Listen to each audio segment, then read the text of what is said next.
Значи повеќе од една година ние идеме на преговори да се договараме што со фирмава понатаму. Најболно ни беше нас за овие 130 луѓе со технолошки вишок и за неплатените придонеси и плати. Значи баравме конкретни датуми, денеска се договоривме со господин Анджушев.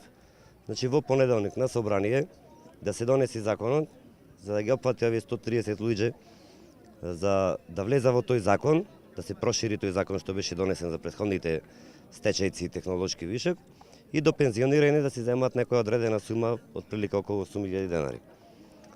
Одма после прогласување на технолошкиот вишок да има реорганизација на фирмата, истото како што се случи во Фени со предстечајна постапка, да се продаде фирмава на еден купец со обврска да ги исплати сите заостанати плати, придонесите и фактички сите побарувања што ги имаме во фирмата.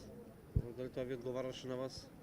Па мислиме дека во моментов ги имаме датуми и се надеваме дека ни одговара, доколку излези, а доколку не излажа што викаат колеги, ние повторно тука ќе дојдеме. Да се надеваме дека ќе биде се во ред. Дали мислите дека вице-премиерот повторно купува време на некој начин? Ја претходниот пат кажав дека му веруваме на вице-премиерот, значи истото се случи и тогаш дека овој период требаше да биде ова, ама не знаевме конкретен датум. Сега веќе го имаме конкретниот датум и да се надеваме дека ќе успеете.